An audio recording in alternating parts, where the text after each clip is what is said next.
Hi everybody, welcome to another edition of Book Scoop. I'm Priscilla.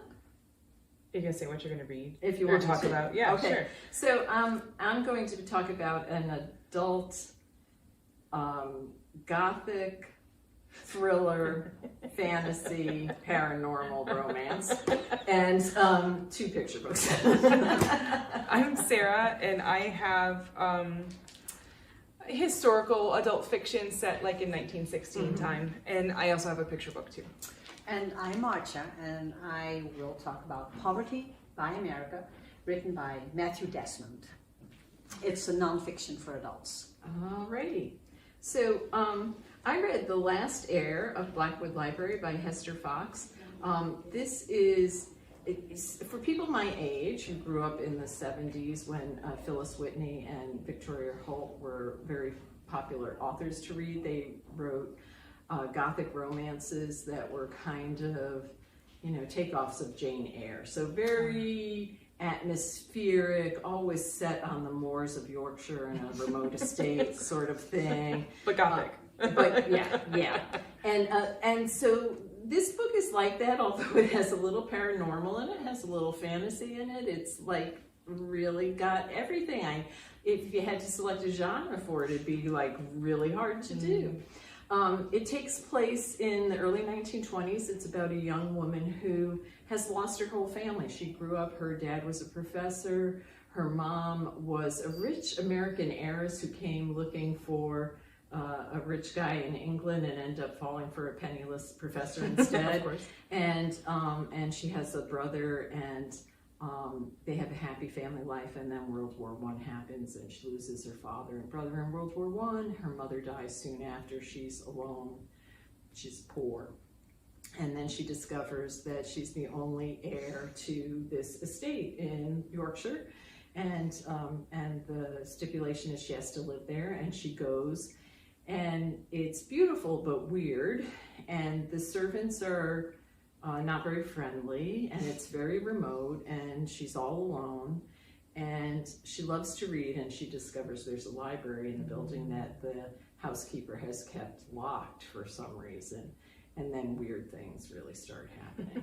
When she opens that up. Yeah, really weird things start happening. And about halfway through, you discover that she's a very unreliable narrator, and so that makes it even harder to figure out what's going on. I couldn't stop reading. It's like we were talking about, sort of like the train wreck you can't take your eyes away from. It's like, oh my God, I don't know what's going to happen next. I've got to keep reading. So it's not thought-provoking, although it does have a few social issues that are interesting.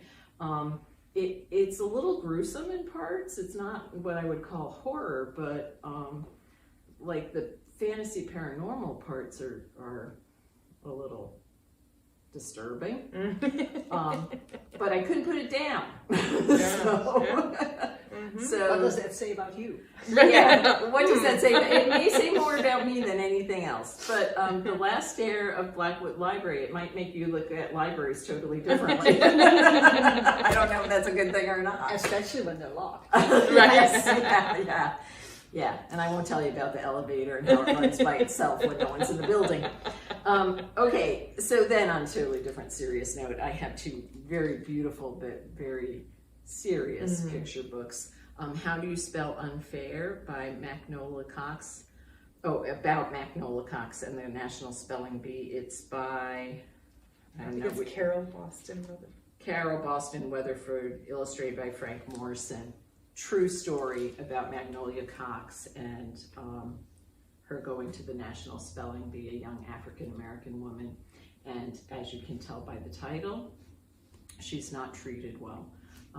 But she perseveres, and realistic, hard to read, also inspiring, and important history to know. So that's a very powerful picture book. The other one is Mouseboat, written by Larissa, I'm not going to say this right, Thule, and illustrated by Abigail Halpin. This is about a young girl whose mom dies.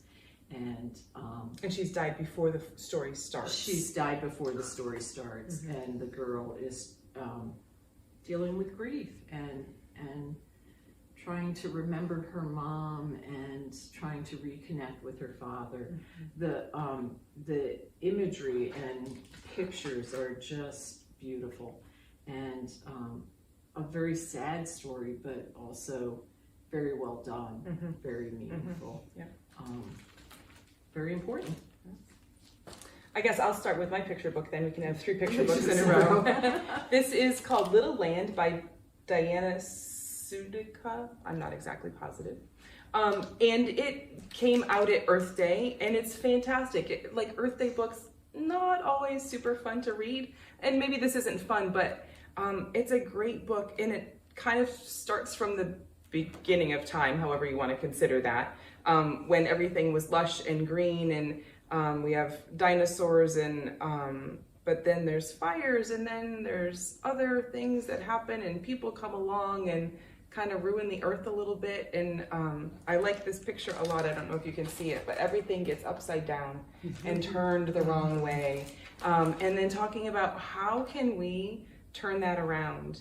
And so at the end it says, do you know a little piece of land? And start with just your little piece of land to help, you know, whether it's in the backyard, a forest, or a pot by your window. And this also has great pictures. It's a great book to just kind of talk about how you'll take care of the earth. And then it's got some information in the back as well. A great book, Little Land. And then the adult fiction book is called Where Coyotes Howl. It's by Sandra Dallas.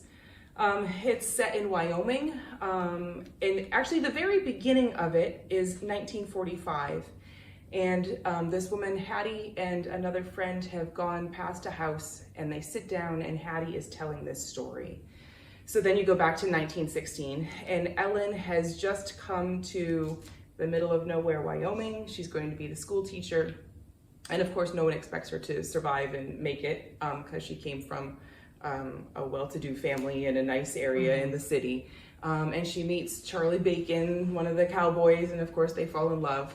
And it talks about their life out on the prairie, and it's hard. And so there's love, and there's loss, and there's forgiveness. And it's sad. Have your tissues. Yeah. Well, I will talk about Poverty by America, written by Matthew Desmond. This is also sad. Have your In a tissues different ready. way, yeah. It also made me angry at times when I read it. He has won a Pulitzer Prize for his book Evicted. And this is, well, I don't know if it's his next book, but a next book by him. And he talks about how housing laws, banking systems, job non-opportunities all work together to keep people who are poor. Oh, and taxes also. And it is a tough book to read, not because of the language, but because of its content. I do think it's a very important book because, you know, if you're poor, you're part of the system, but if you're not poor, you're also part of the system. Right. Yeah. And as I was reading, I thought, I hope he does give some way out. And he does.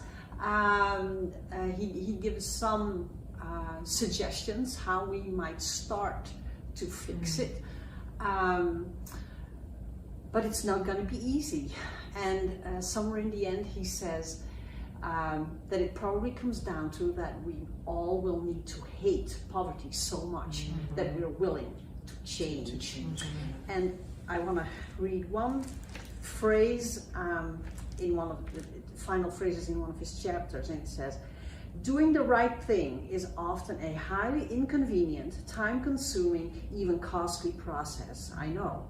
I try, fail, and try again. But that's the price of our restored humanity." He did research on this. The notes are in the back, so anybody who wants to know where he got his information can do that. I read it all. If I hadn't picked it up for the book scoop, I might have just thought, okay, I'll stop now and pick it up again some other month. But yeah, Poverty by America. Well, you know, every time we do this, I say next month I'm going to find something really light and funny to read. I am too. Yes. And like, I don't think any of us managed. We that didn't. this time. No. So hopefully next month, but I don't know. Maybe something a little summary. Who knows? Yeah, but all important books, all important topics, and I hope you'll read some of them. Mhm. Thanks for joining us.